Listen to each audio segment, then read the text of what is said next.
Vous écoutez RCJ Midi et c'est donc l'heure de lire la politique, dernière édition de l'année avec Luce Perrault et Rachel Kahn.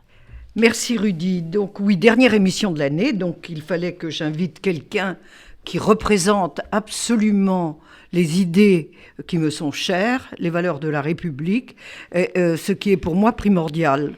Donc Rachel Kahn, vous venez de publier aux éditions de l'Observatoire Racé, R-A-C-E, accent aigu, E. Avec ce titre, vous souhaitez vous définir, vous provoquer pour susciter une réflexion à l'heure où des mots s'inventent, des mots qui ne sont pas très jolis, on se demande même s'ils sont français, et je dirais même qu'ils sont inventés pour pervertir la réflexion. Avant toute chose, merci beaucoup Luce Perrault de cette invitation. Pour répondre à votre question, c'est vrai que Racé, c'était d'abord une insolence. Un peu une insolence à la Gainsbourg, j'aime bien jouer sur les mots. Je vais vous rappeler que vous êtes musicienne aussi.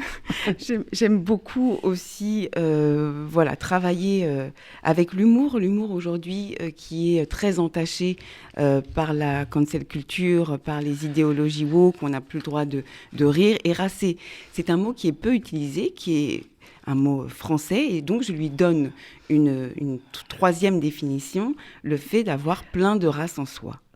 Voilà. Et d'ailleurs, ça a suscité pas mal de polémiques, simplement ce titre, puisque mes détracteurs, en général, n'ont pas lu le livre, ils ont lu que le titre. Ils ne lisent que ce qui va dans leur sens, en général. Donc, ce Racé, donc, qui vous définit, qui êtes-vous ? Rappelez-nous. Alors, je suis française, avant toute chose, 100%, 200%, 500% française, puisqu'en fait, j'ai l'histoire de France dans le sang, dans les veines, en réalité.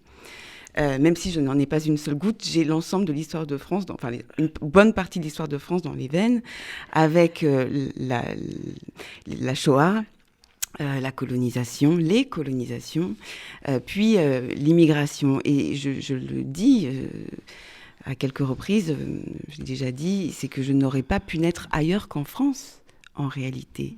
C'est parce que nous avons ces principes fondamentaux, universalistes, républicains, laïques, que mes parents ont pu s'aimer et se rencontrer et s'aiment encore aujourd'hui. Et ça, librement. Et c'est une merveille de les voir. Ils ne se rendent pas compte, ils sont juste dans leur bulle, etc. Mais lorsque je les regarde, lorsque j'entends tout ce bruit autour, et lorsque je vais les voir et que je les regarde, c'est une merveille d'humanisme, d'humanité, d'amour. Et jamais ça se passe très rarement dans les autres pays du monde. Et nous sommes quand même un modèle universaliste pour cette rencontre avec l'autre, avec l'ailleurs. Vous vous rendez compte, mon père on a quand même une famille d'origine musulmane, animiste, avant l'islamisation de l'Afrique. J'aime à rappeler ce point. Animiste avant tout.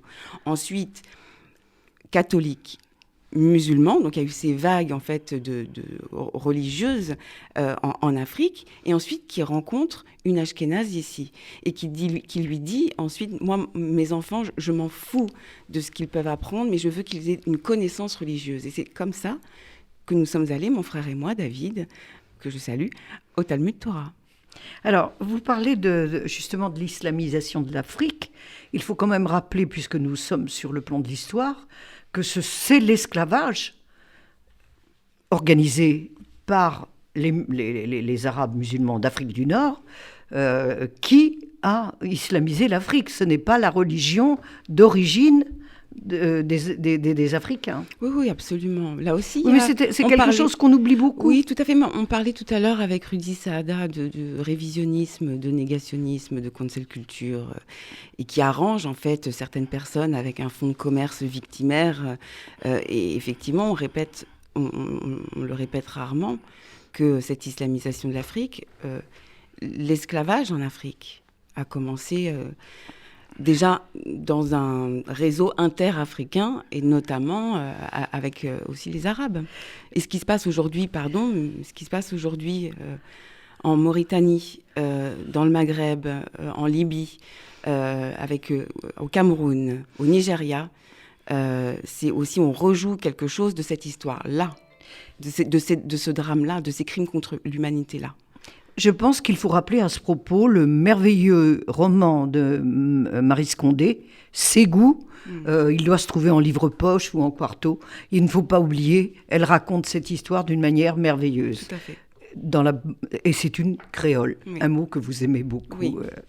Alors, ces nouveaux mots qui, tout d'un coup, envahissent notre quotidien, envahissent les ondes, envahissent la vie des Français, ces mots qui séparent, ces mots qui provoquent, ces mots qui nous sont insupportables, quels sont-ils? Alors, sous-chien d'abord. Moi, je n'ai pas l'impression d'être une sous-chienne. Expliquez-moi. Parce que si on veut jouer sur les mots, sous-chienne, non. Écoutez, moi, lorsque j'ai entendu ce mot, il y a quelque chose d'absolument intolérable dans ce mot, par rapport à l'histoire et par rapport à ce fantasme de la race pure, qu'on retrouve en fait aujourd'hui dans cette tenaille identitaire entre les deux extrêmes, que ce soit l'extrême droite ou l'extrême gauche. Bien sûr. Donc, et là, en l'occurrence, c'est véritablement l'extrême gauche qui a inventé ce mot sous-chien par rapport à ce que disait l'extrême droite. En fait, ils se parlent entre eux et nous, on est entre les deux comme ça. Donc moi, j'en avais assez. Et surtout de pointer du doigt encore l'autre.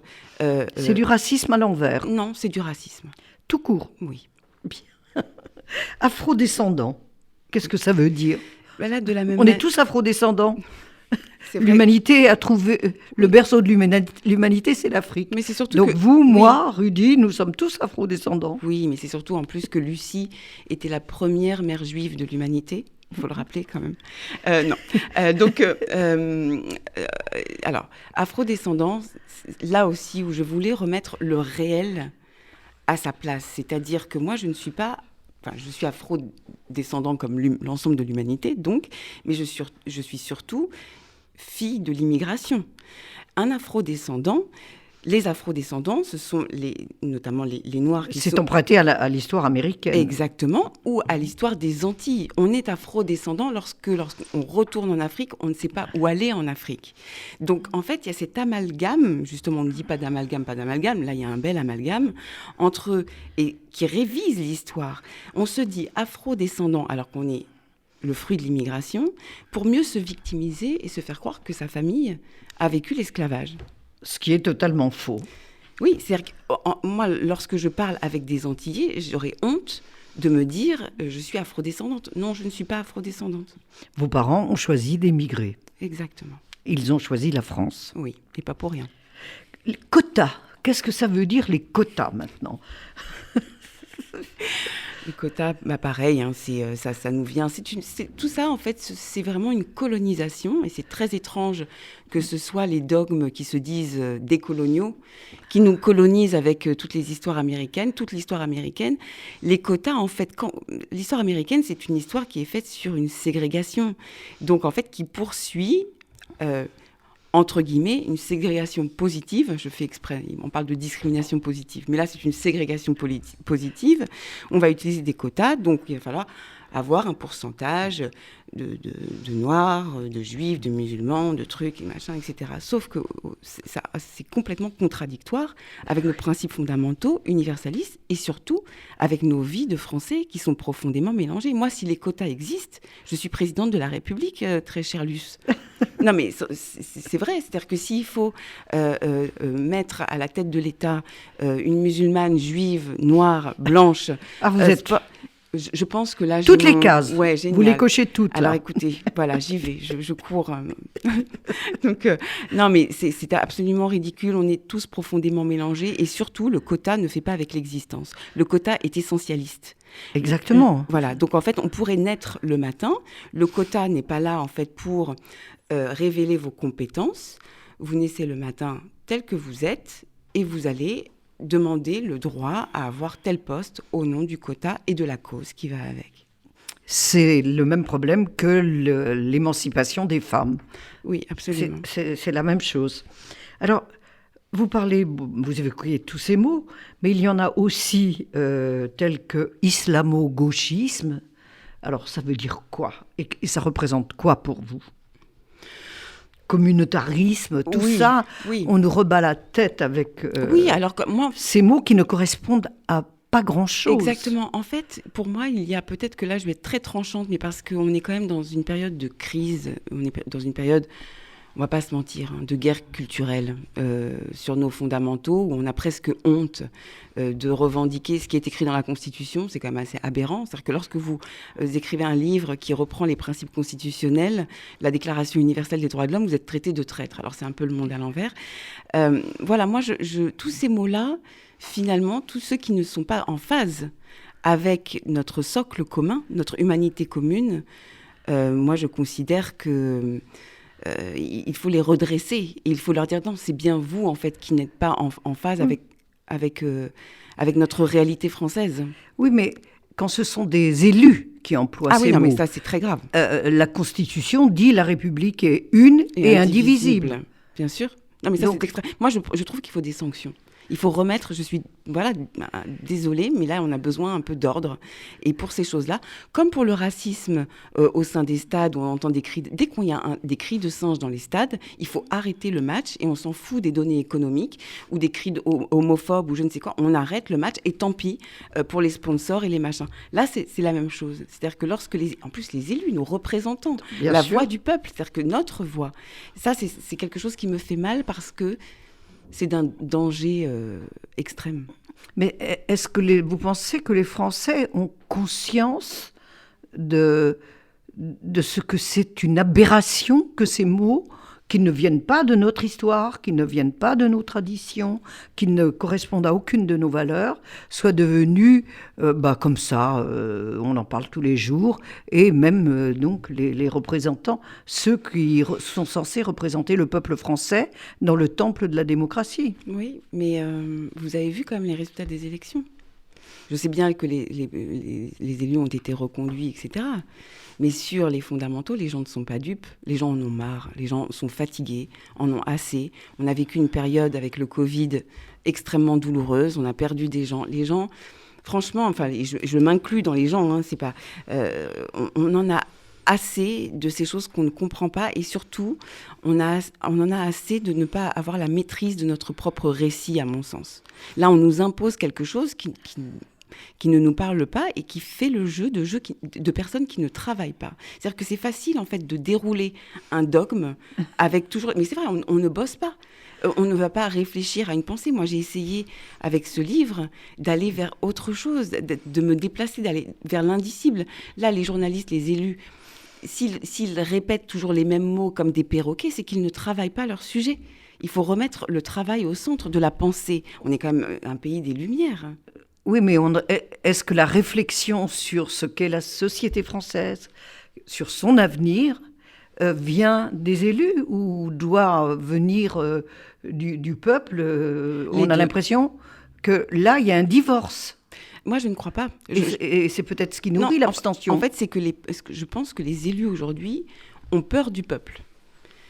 Donc, en fait, c'est ça qui est en train de se passer. Les élus ont peur du peuple, donc ils ont peur de se positionner sur ce qui fait la France et ce qui fait tout ce qui fait qu'on va se réparer, notre universalisme, nos humanités, les belles choses qui ont construit la France. Aujourd'hui, il y a un petit réseau comme ça qui fait énormément de bruit et qui fait peur, qui est tout le réseau sur la déconstruction. Bon, c'est pas la déconstruction, ils veulent détruire en réalité la République. La République. C'est très clair. Voilà, on est d'accord. Puisqu'on nie les valeurs fondamentales. Mais moi, je me suis aperçue juste avec cette expérience du livre que finalement, j'ai peut-être aidé des gens à parler, à prendre conscience peut-être. Et à reprendre. Non, je pense qu'ils l'avaient à l'intérieur. Aussi peut-être certains conscience, mais qu'ils n'aient plus peur de s'exprimer, qu'ils n'aient plus peur de respirer. Au fond, parce que ces dogmes-là, ces idéologies-là, elles nous empêchent de respirer, de vivre, d'être en liberté, en égalité, en fraternité. Et j'y crois encore, moi, Luce. Alors, il y a les mots fourre-tout, quand même, oui. Aussi. Par exemple, diversité. Qu'est-ce que ça veut dire, la diversité ? C'est moi. Moi, je sais ce que c'est que la diversité. J'ai des divers auteurs dans ma bibliothèque, j'ai diverses sources d'inspiration, mais diversité, ça correspond à quoi ? Ça correspond à un mensonge. C'est juste un mensonge. Vous voyez, là, si là, d'un coup, je vous dis, voilà, c'est moi. C'est moi, personne ne répond et je suis toute seule à parler comme ça sur le plateau et à dérouler mon truc de victimisation. Et c'est ça qui se passe. D'anti-victimisation. Non, mais justement, avec la diversité, ça permet de se victimiser. Ah bah. Voilà, donc c'est un mot qui nous ment, c'est un mot qui raconte que être noir et arabe, c'est ça la diversité. Sauf que ce n'est pas vrai. La diversité, c'est véritablement d'être tous, justement, dans notre multiplicité, notre complexité, surtout d'être ensemble dans nos différences. Donc là, tel que c'est employé aujourd'hui, et je tire une sonnette d'alarme par rapport à ce mot fourre-tout, parce qu'en fait, il est aujourd'hui au sein d'institutions qui financent des projets, notamment politiques, au nom de la diversité. C'est-à-dire qu'on va avoir des dispositifs de la diversité qui vont soutenir des œuvres ou des films dits de la diversité, ce qui ne veut rien dire. Et ce qui est très dangereux, parce que ça voudrait dire que les gens de la diversité, les Noirs et les Arabes pour faire simple, vont écrire des films de Noirs et des Arabes pour faire simple, et qui vont nourrir finalement le cliché du Noir et de l'Arabe. Alors, et mixité, qu'est-ce que ça veut dire? Non mixte, les réunions racisées, non mixtes, ça veut dire quoi? Non, mais aujourd'hui, c'est ce que j'exprime dans le livre, avec une touche un peu espiègle. Beaucoup d'humour et de distance. Oui, il en faut. Oui. Parce que, voilà.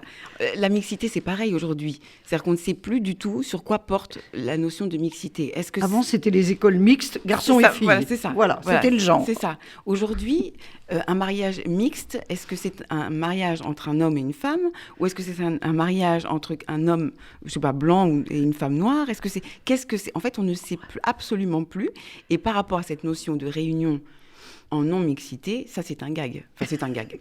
C'est une vraie douleur, mais c'est un gag, puisque la vraie réunion en non-mixité, c'est la réunion qu'on a avec soi-même, tout seul. En tête à tête. En tête à tête, devant sa glace. Avec son cerveau. Et encore, parce que si on arrive à trouver l'autre en soi, là on peut lui dire de partir. Et alors, vivre ensemble, ça c'est le mot valise par excellence. Ouais. Qu'est-ce que ça veut dire, le vivre ensemble? D'abord, sur le plan de la langue française, c'est un peu spécial comme expression. Oui, c'est très spécial. C'est un verbe qui n'est pas conjugué. Donc un verbe qui n'est pas conjugué, ça prouve l'inaction. Vivre, c'est l'inaction et ou l'injonction. Et puis il y a ce trait d'union, vivre ensemble. On ne sait pas si vivre ensemble, on doit mettre un trait d'union ou pas de trait d'union. Donc on ne sait même pas comment ça s'écrit, ce mot. Et puis par ailleurs, c'est un espèce de passage obligé, comme une espèce de... Oui, une figure imposée des discours politiques. Et là, moi, j'en veux aux élus qui rabâchent ce mot sans mettre en place les choses qui font qu'on ait ce désir d'être ensemble. Il nous manque beaucoup d'échelons. Au contraire, ça nous sépare. Ça sépare. Plus on a employé ce mot, et c'est pareil, hein, plus il y a eu des racialistes et des gens contre le racisme, plus il y a eu du racisme, plus on utilise le mot vivre ensemble, plus on se déteste.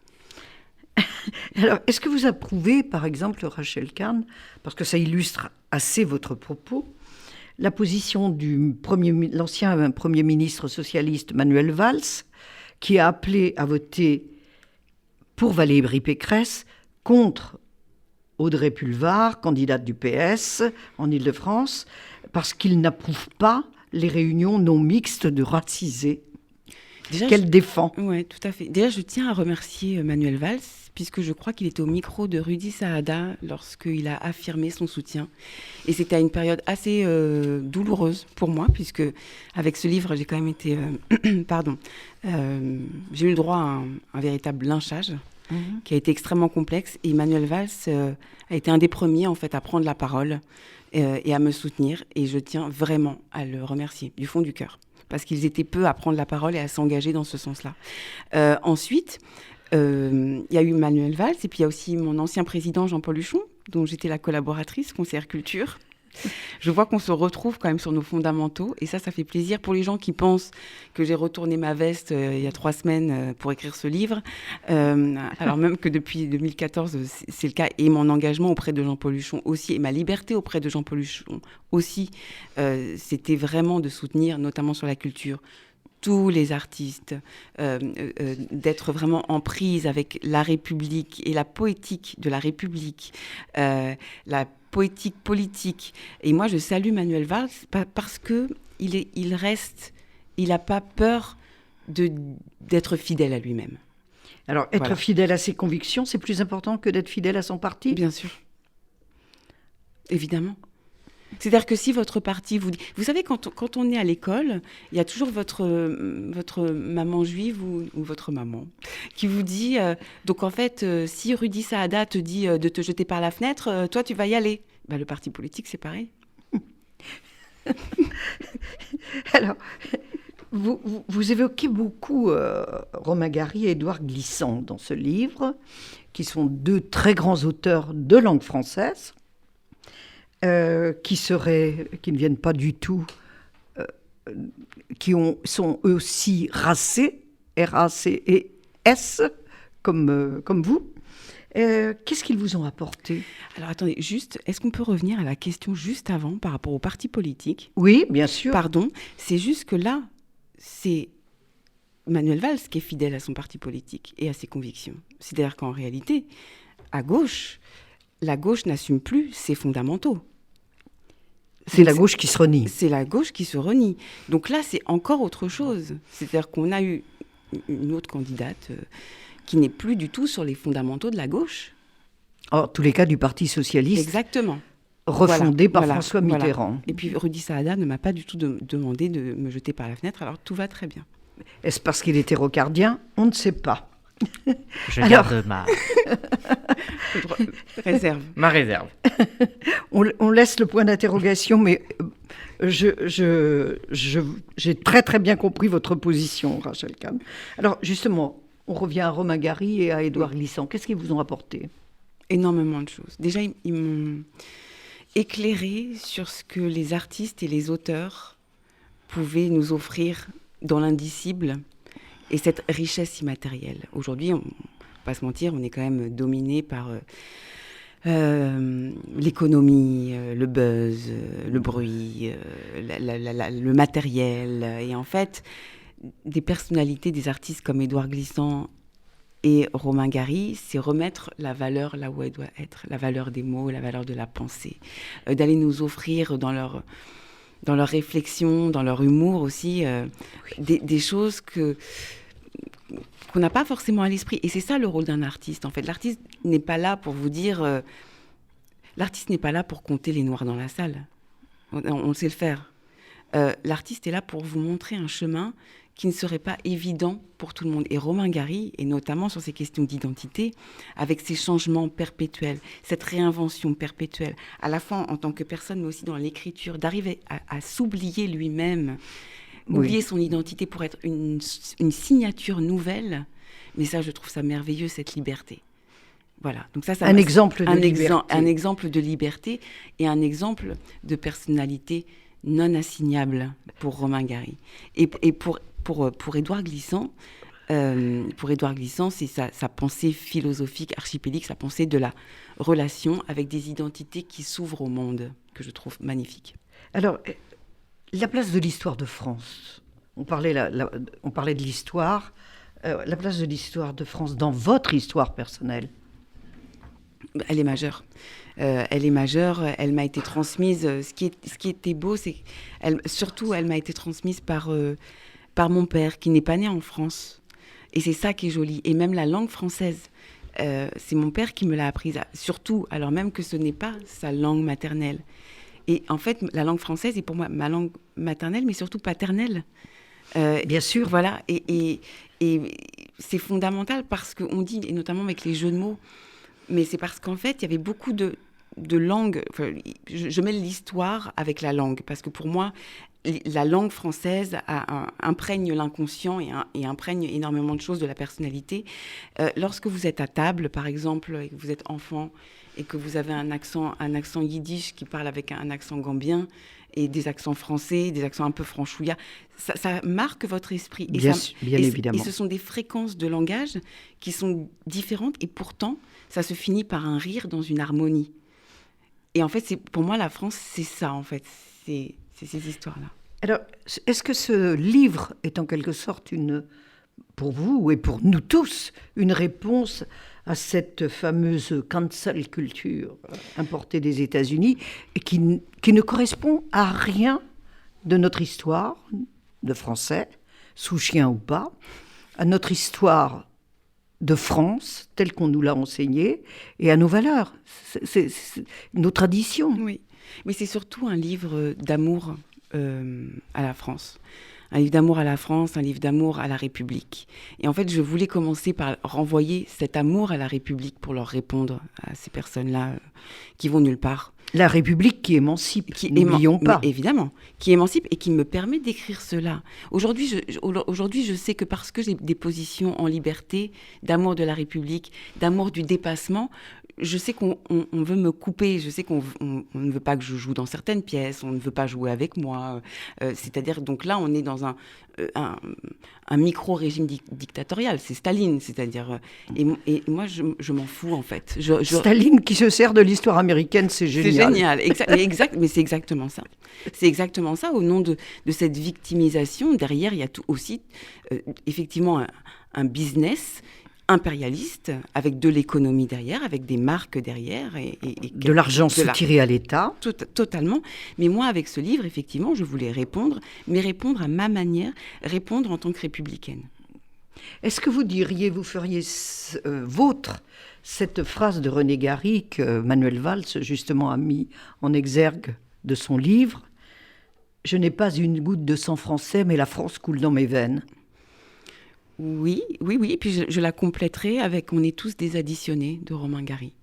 Aussi, parce que dans ma pensée laïque, animiste, le Talmud aussi a beaucoup compté, et ô combien le Talmud se conjugue aussi avec nos fondamentaux.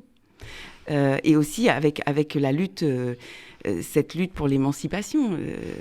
Ce que n'ont pas compris les gens woke, afro-descendants, machin, c'est... Enfin, moi, j'aimerais bien les retrouver à ma table pour Pessah, par exemple. Comme ça, on ferait la sortie d'Égypte ensemble. Parce que là, ils sont encore en esclavage. Hein, donc, Mais est-ce qu'ils auraient le courage de croire suffisamment que l'on peut traverser la mer Rouge? Le problème est là. Ça. Mais à vaincre sans péril... Et qu'elle va s'ouvrir quand on est convaincu. Tout à fait. Mais à vaincre sans péril, on triomphe sans gloire. Donc on reste attaché à des chaînes et on se fait croire, et en vraiment en soulignant qu'on est des victimes perpétuelles et infinies. Il y a des mots qui détruisent, des mots qui ne véhiculent que la haine, et il y a les mots qui réparent. Ce sont ceux que vous soulignez dans votre livre, Rachel Kahn. Alors je voudrais vous demander, vous êtes favorite du prix du livre politique, qui est remis samedi 3 juillet par le président de l'Assemblée nationale, Richard Ferrand.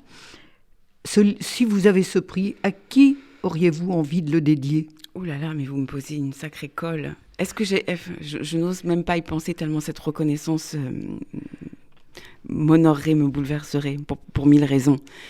Je sais pas. Franchement, je pense que je le dédierai à Mila, ce prix. Bravo.